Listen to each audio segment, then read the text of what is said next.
Hey there, welcome back to Praxis. This is the second part in our sort of like mini series looking at the practice from the life of Jesus that is silence and solitude. If you missed last week's, do go back and watch it because we're going to kind of pick up from there. But hopefully over the last week you've managed to take a bit of time, maybe once, maybe a few times, maybe every day, I don't know, to just find a bit of space by yourself, whether it's for a minute, 5 minutes, 10 minutes, whatever. And just kind of be silent, be quiet, and just know God's presence in that place, and just fix your eyes on Him with no other agenda, no other busyness. And one of the things that I think often can happen when we first begin this practice, when we first start trying it, is we find ourselves in that place and we put the phone to one side and we quiet ourselves and we sit there, and it can feel really uncomfortable. And this, it's almost like this kind of angst starts to rise up in us. And we start thinking, oh gosh, I don't like this. This feeling isn't nice. This feeling's clearly coming about because of the silence. Quick, let's get out of here. And so we suddenly start doing something, or we, find something to kind of almost add noise to our life with, so that kind of feeling can be drowned out because we don't like it, because it's uncomfortable.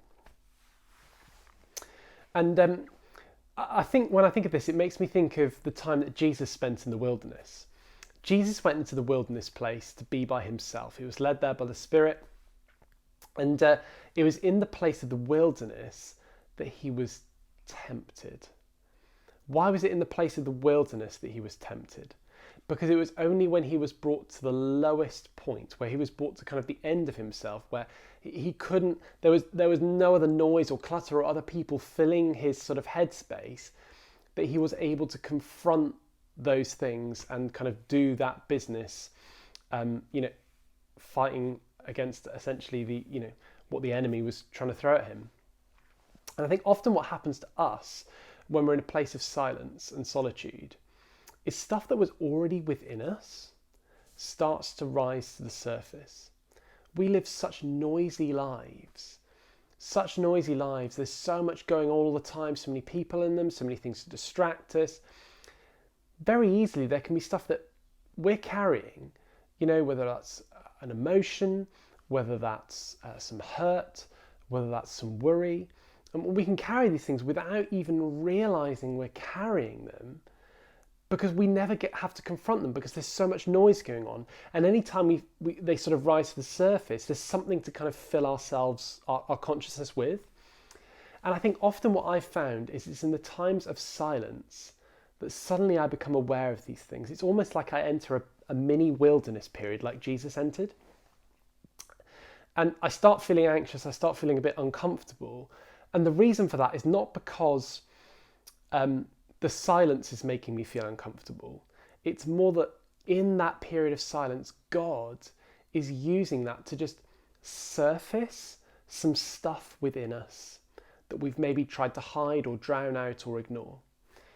And what I want to say for this week is, as you kind of continue in this practice of silence and solitude, if you start to feel uncomfortable, can I just encourage you to stay with it?